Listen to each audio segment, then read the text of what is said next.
Саламатсыңарбы, урматтуу окуучулар. Бүгүн биз окутуу кыргыз тилинде жүргүзүлгөн мектептердин 8-классы үчүн кыргыз тил сабагыбызды баштайбыз. Биздин бүгүнкү тема текстеги абзац жана микротеманын колдонулушу. Бүгүн сабакта силер текстеги абзац жана микротема боюнча маалымат аласыңар. Абзацтын диалогдук, монологдук кепте ыр саптарында кандай колдонулушу жөнүндө билесиңер. Балдар, жазуудагы сол башындагы кемтик же бир боштук дейли, мына ушул кемтиктердин же эки кемтик саптардын аралыгындагы текст абзац деп аталат. Бул жерде карасаңар, бир жумуктун үзүндү алынган, бул үзүндүдө эки абзац бар. Бул жерде бир абзац, бул жерде бир абзац. Демек, бул жерде бир боштук, бул жерде бир боштук.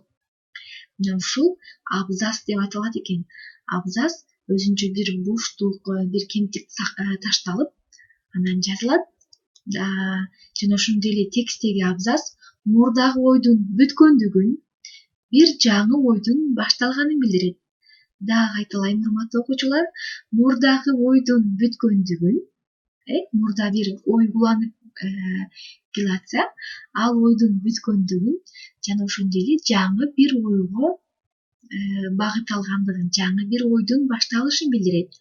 Абзацтын башталышы менен айтайын деген ой андан ары тереңдейт. Эгерде текстте 4 абзац болсо, ар бир абзацында ой улам ары тереңдеп барат экен.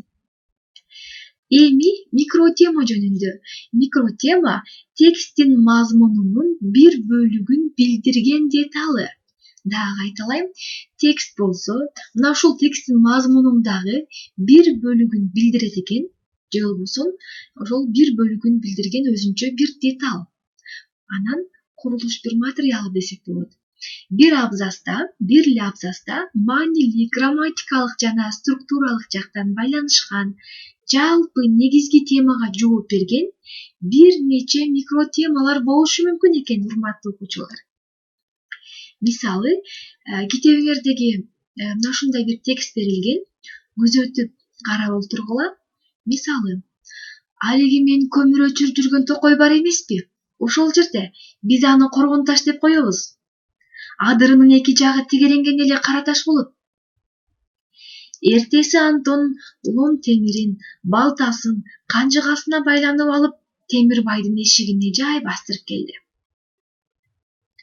Темирбай жол ката тынбай сүйлөп: "Карай койсом эле таш күйүп атат, сен ишенип кой", деди Антонду ишендирүүгө аракеттенип. Антпесе Антон кайра бастырып кетип, жалганчы болуп каламбы дегенсип эси чыгып тынымсыз сүйлөп баратты. Баягы жерге жетишкенде Антон аттан ыргып түшүп, лом темир менен салаңдап турган күрөң таштарды уруу уруп көчүрүп жиберди. Нары жагынан капкара болуп жаркыраган таштар чыга келди. Урматтуу окуучулар, бул китебиңерде берилген текст жөнөкөй ушуну назар салсак, бул текстте балдар 4 абзац бар, көргөнүңөрдөй, бул жерден башталып атат. 1, 2, мына бул жерден 3, андан кийин 4. Темирбай менен Антондун кара таштарды тагыраагы таш көмүрдү табышы үчүн теманын негизинде маанилик, грамматикалык жана структуралык бир бүтүндүктү түзүп турат бул абзацтар. Биринчи абзацта кара таштардын кайда экендиги жөнүндө кабар берилет. Бул жерде карасаңар, коргон таш деп коебуз дейт. Демек, таш көмүр, коргон таш жерде экен. Демек, биринчи абзацта мына ушундай маалымат берилип атат. Экинчи абзацта Антондун ошол жакка барышы үчүн Темирбайдын үйүнө келиши. Карагыла, Антон лом темирин, балтасын канжыгасына байланып алып, Темирбайдын үйүнө эртең менен эмне кылып атат? Антон Темирбайдын үйүнө келип атат. Бул экинчи абзац болуп атат. Ал эми үчүнчү абзацта Темирбайдын Антонду ишендирүүгө болгон аракети көрсөтүлдү, абдан эле жолгаттар сүйлөп келди. Ал эми акыркы абзацта кара таштардын табылышы берилет. Демек, 4 абзац. Мына ушундай бири-бири менен маанилик, структуралык жактан өзүнчө бир байланышкан 4 абзац берилди. бир текстте 4 абзац бар экен балдар. Демек, бир абзацтан экинчи бир абзацка өткөн сайын айтайын деген ой улам тереңдеп болуп турду. Акыр аягында аягы чыкты, жыйынтыкталды. Жыйынтыгында кара таштардын табылышы менен ой же болбосо текст жыйынтыкталды 4 абзацта. Бул абзацтардын ар биринде балдар төмөндөгүдөй чакан микро темалар бар экен. Көмүр өчүргөн жер, андагы кара таштар, Антондун Темирбайга келиши, Темирбайдын Антонду ишендирүүгө жасаган аракети, Антондун салаңдап турган таштарды көрө коюшу жана ошондой эле кара таштардын чыга келиши. Демек, балдар, бир эле учурда текст бир же бир нече абзацтардан турса, текст өзүнчө бир текст 4 абзацтан турбадыбы?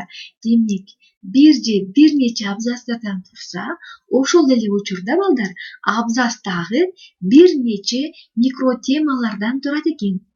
Бул сөздүк бул жерден карасаңар болот. Текст.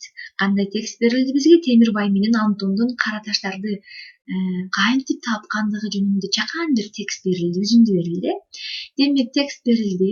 Текстте абзацтар бар, 4 абзац берилди. Демек, ошол абзацтардын ичинен дагы микро темалар, биз 5-6 микро темаларды таап койдук.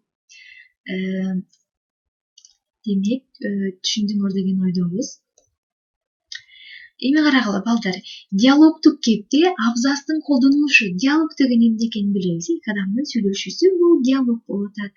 Азыр бул жерде биз Орусбек менен Жолдош Карабашевдин сүйлөшкөн маегине көңүл бурабыз. Орусбек коркпостон туруп жайбаракат жооп берди. Ошентип эле айткан болчусуз. Качан? Мындан 5 жыл мурда. Эмне дейт? Качанкы 5 жыл? Урушпаңыз, Жолдош Карабашев, деди Орусбек куудулдана сүйлөп агасына. Мен анда жаңы эле 8 жашты аттаган кезим болчу. Демек, диалогдук кепте ар бир каармандын сүйлөгөн сөзү өзүнчө абзацка берилет жана ошондой эле мындай бир тыныш белгилери сызыкча менен ажыратылып коюлуп, ар бир сап башына ушундай белгилер менен өзүнчө абзацка жазылат экен балдар. Абзацтын монологдук кепте колдонулушун карагыла. Бул жерде Ажар деген чыгармадан текст берилген, балдар, үзүндү берилген. Окуп чыксаңар болот, китебиңерден алынды, балдар. Өзүнчө сапка, ар бир тыным болгон, ар бир жаңы ой өзүнчө бир сапка берилди. Муну карагыла, балдар. Ал эми кийинкисинде бир абзацтын ыр саптарында колдонулушун көрөлү. Анда менин бала кезим. Эс билем кичине. Нан, ата дедим. От жүгүрүп ичиме. Бекем кысып беттен сүйдү мени каранып. Атам алыс жөнөп кеткен. Келем сага нан алып. Нандар келди дүкөн толуп. Тойду элдеге. Күттүм куза болуп. Бирок атам келбеди. Сени сактап келбеди. Сени сактап кыйып жанын, тыйып жоонун жатагын. Демек, балдар, ыр саптарында дагы абзацтар ар бир сап өзүнчө ушундай бир ыр формасы, ыр түрүндө жазылган. Же болбосо силерге балдар бул текстти, бул сөздү силер сүйлөмдөрдү ыр түрүндө жазгыла десем, мына ушундай ар бир абзацка, ар бир сапка, ар бир сабын бөлөк-бөлөк кылып, эмне абзац менен жазасыңар, эмнесинен чыгарбагыла. Эми бүгүнкү сабак боюнча тапшырма алсаңар, экинчи күнүгү китебиңерде текстти абзацка ажыратасыңар, көчүрүп жазасыңар албетте. Сүйлөмдүн аягына тиешелүү бир тыныш белгилерди коесуңар, тексттин атын атагыла дейт. Демек, мына ушундай тапшырманы аткарып, мугалимге жиберүүнү унутпагыла. Бүгүнкү тема силер үчүн түшүнүктүү болду деген ойдобуз. Албетте түшүнбөй калган сурооңор болсо, мугалимге кайрылсаңар болот. Кийинки сабактарда кездешкенче аман тургула.